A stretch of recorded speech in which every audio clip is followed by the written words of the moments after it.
Tyler Allett here, 91.3 WLMU, and we're here with Tonight Live. Welcome to Tennessee, guys. Thank you very much. It's good to be here. So, how's the tour been so far, considering it's almost over? Oh, it's a sad time to be saying that, but it's been amazing. It's been so cool. Every show has been kind of like a packed room, and all the bands are really cool. Everyone's just kind of bonded. It's been a really good experience. I'm kind of sad it's over, actually. That's awesome. Yeah. I second that. Any interesting or unusual moments on this tour? Unusual. Not really. Yeah, it's been pretty straightforward. Just hanging out, really. Yeah. Oh yeah, Jenna got sick, so we changed the set. Missed the show in Boise.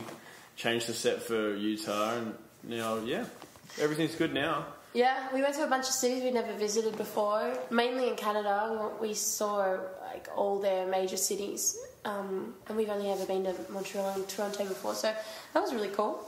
And yeah, I guess like I said before with the bands, we're all just getting along, so every night we're either watching movies together or going out to dinner together. It's kind of just been like a lot of hanging out, and then we play music at night time. So awesome. It's been fun. How was the response in the new cities you guys went to? Great. We played Alabama last night, and we've never been there, and that was probably one of my favourite shows of the tour so far. So, yeah, it's been really great, and Canada as well. Like we played like Calgary and all these places I've never heard of before, and the response was crazy. So, definitely got to do that again. I kind of liked going back to venues that we've like supported bands in before as well, but this time had like twice or three times the reaction. We played in Denver the other day, and we played this very same venue on the Collide with the Sky tour with Pierce the Veil and Sleeping with Sirens, and I don't remember anything about that show at all because it was 2 years ago, but I do know that it was nothing like the other day, because the other day was wild. I just felt like half the crowd, every second person knew every word. It was like, there's a lot of super fans out there. It was really, really cool energy in the room. So that's been one of my favourite things, is coming back and sort of seeing the growth that we've had either in the last few months or the last few years. So even as a support band, you guys are seeing a lot of like crowd response? Yeah. I've seen a big change, I think, a big shift. It's very cool. So you spoke about your recent vocal trouble. How hard is it to keep a healthy voice on tour?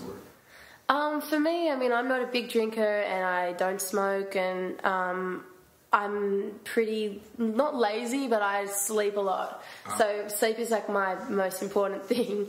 So I like to think I look after myself. I definitely don't do anything that directly damages my voice.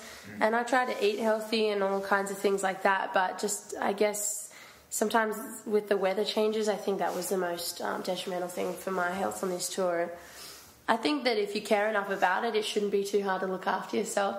I think everyone kind of gets caught up with the partying in the touring lifestyle. It's hard. A singer has to be a little more disciplined. For sure. Well, considering we're a college radio station, if you guys had gone to college, what would you have studied? Did you ever think about I always think about that, always.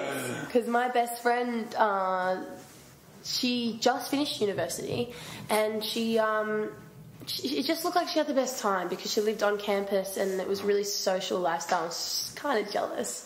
But she's like, Jenna, you would hate it. It's hard work. I would want to go to American college. Why not? No, I do want to go to American college. I guess because I've seen American Pie, so that would be pretty cool. It's kind of similar. Yeah. I don't know. I'd have to do something in music, definitely. I don't really know anything else. Although I did enjoy maths in school, but I don't know what I would do for that. We're total opposites there. Huh? We're total opposites in that respect. Yeah. Oh, really? Yeah, that was not my thing at all. Math wasn't. Dude, I loved it. I don't know what it was. I just got it. Like, I understood it.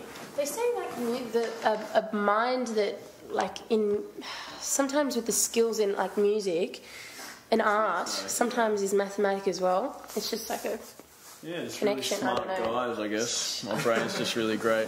I would love to do something in art. But again, like, for me, I probably would have gone to college or university, not as a bludger, but, like, the way that I went through high school was I was kind of just having fun, and Girls just wanna have fun. I just kind of looked around and I skipped classes and I didn't take anything terribly seriously, and I just kind of enjoyed the parts that I liked, which was music and art. Sounds like your life now, Jen. Kind of does. But if I was in college, I'd probably do music and art again and just kind of like cruise my way through them and not take it terribly seriously. So yeah, it's not for the right reasons, and that's why we're not in college right now. I know you guys have been writing for a new album. As a songwriter myself, I always find it really difficult to write songs when things are going well. Yes. I always find it's so easy to turn negativity into something creative. I agree. Yeah, Jenna's having a lot of issues with that, I think. I need to go through some shit right now because things are good and it's awesome and I love it, and I appreciate that so much, especially with the perspective of we've had to reflect so much on the other side recently. We've come through the 1 year anniversary and everyone's kind of like, so is the other side over? Is it time to lay it to bed? Like, are you ready to let it go and move on to the next thing? It's like, oh shit, like, I'm not. Like, that was a big part of our lives. And everything has been great since then.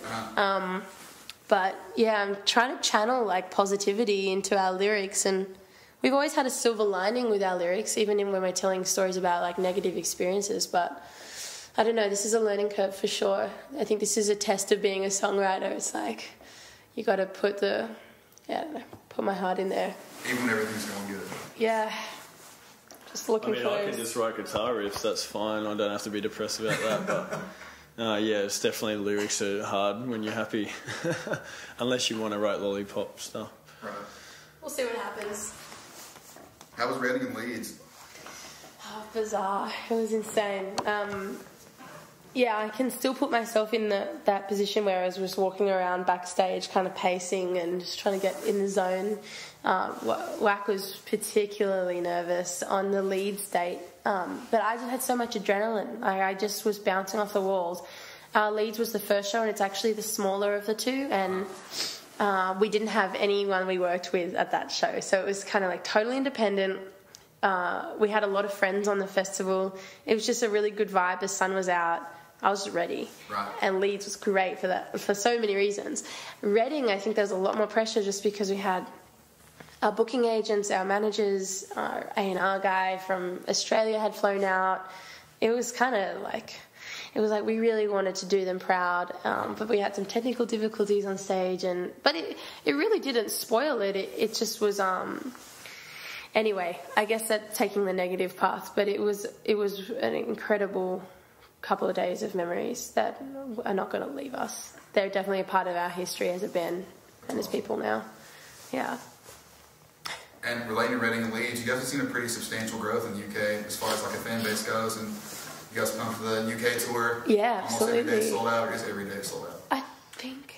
Well, yeah, the first initial, we added like 2 more shows just recently, but the rest of the shows are all sold out, which is just, I don't know what happened there. I don't know if like our parents are like buying all the tickets or what's going on. But yeah, really looking forward to that. Our crew is actually really looking forward to that. Our tour manager has like been working on this for a long time, so he's very excited to get out there, and it's only like a week away now, so very exciting. Oh my very God. exciting. Yeah, it really crept up on us. What's one goal you guys have for like the immediate future of either yourself or the band? I think our goals are always just to move forward and never be stale. I think we're always like, I guess it's a negative thing as well, but we're always like trying to move forward and be bigger and better and do bigger and better things than we have done. But I guess sometimes we do really need to realise, what we've done so far.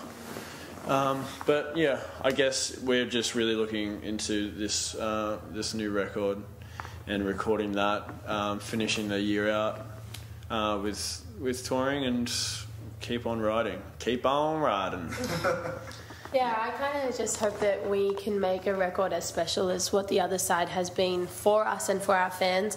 I think it's definitely something that is a milestone and will always be in our career, was putting out the other side and touring off of it. I think it brought us a lot closer to our fans, and it made us realise who we are and what we're capable of. And I think we've reached our next phase of our lives and our career where we're where we got to do something that counts just as much as what we've done in the past. Right. And like we said, like we're not necessarily struggling with hardships right now.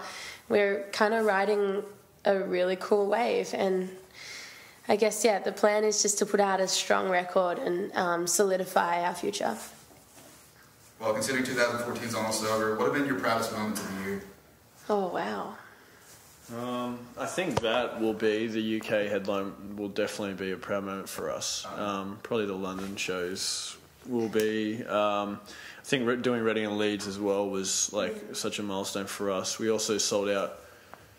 We did a co-headline with Yumi at 6 in Australia, and we sold out the Roundhouse, which is like a venue that, well, Jenna's one of her first concerts were there with, and Cameron, and we've supported there so many times, and it was sold out. So we did that in September, that was a huge milestone for us. Yeah, that was amazing. People kind of ask this question often, like, have you ever felt like you've made it? What is making it? What's the moment you realised you made it? Stuff like this. And I've never, ever used those words because I think making it is really subjective. You can... for us, I think it's in the future. It's still to come. But if there has ever been a moment where there's like a glimmer or like a spark in your eye, it was that Sydney show. It was like, if anything feels like making it, I feel like it was that. It was so fulfilling and satisfying to be in our hometown and be on a stage where we've seen so many bands play and have a packed crowd that sings our songs. It's like it all came back full circle. Absolutely. That's exactly what it was. So. Yeah, that was probably our best show ever. I said that too. Honestly, I think that was the best show we've ever played. There was nothing wrong with it. Nothing went wrong. No mess ups. I didn't stutter on stage. None of us tripped. Like everything ran so smoothly. It was perfect. Like it was what a show was meant to be. Yeah, never forget. Never forget. Well, guys, thanks a lot. Thank you, man. Thank you. All the best. And Tonight Live, The Other Side's out now. Look for the new album out early next year. And this is 91.3 WLMU. Baby.